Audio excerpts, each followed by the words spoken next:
대구에서도 전세 사기로 인해 스스로 생을 마감한 피해자가 나온 이후 대책을 요구하는 목소리가 점점 더 커지고 있습니다.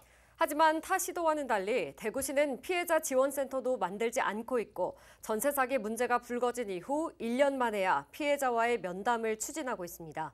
김민재 기자가 보도합니다. 지금까지 대구에서 접수된 전세 사기 피해 건수는 총 440여 건.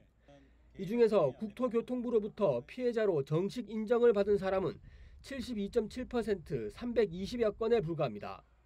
이런 가운데 이달 초 남구 대명동의 한 다가구 주택에 살다 보증금 8,400만 원을 받지 못한 한 30대 여성은 스스로 생을 마감했습니다. 전세 사기 피해가 전국적인 사회 문제로 떠오르자 수도권과 대전, 부산 등 자치단체는 피해자를 원스톱으로 지원하는 전세 사기 피해 지원센터를 지난해부터 만들어 운영하고 있습니다. 하지만 대구시는 지원센터가 아닌 피해 지원 TF를 구성해 운영하고 있습니다. 지원센터와 동일한 수준의 지원을 하고 있다고도 밝혔습니다.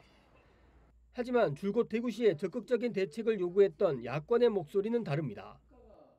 주거복지 지원을 받기 위해서는 주택가로 따로 연락을 취해야 되고요. 그리고 긴급 생계 지원을 받기 위해서는 또 복지과에 다시 연락을 취해야 되고, 또 한전 문제, 단전 단수 이런 문제가 생기는 것에 대해서는 상수도나 그 한전에 별도로 또 연락을 해야만 이 지원을 받을 수 있는 내용에 대해서 정보를 얻게 됩니다.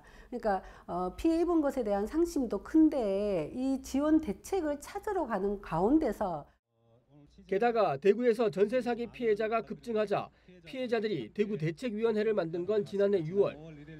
대구시와의 면담을 줄곧 요구해 왔지만 묵묵부답이었고 결국 사망자가 나오자 오는 22일 간담회 일정이 잡혔습니다. 그렇게 그녀가 떠나고 여러 기사가 나오고 나서야 대구시청은 대화의 자리를 준비하자는 연락을 제게 했습니다. 왜 이런 죽음이 있어야만 바뀌는 것입니까? 고인이 가장 바랬던 시청과의 대화를 이제야 하게 되었습니다.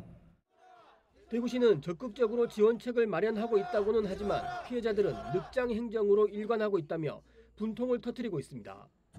BTV 뉴스 김민재입니다.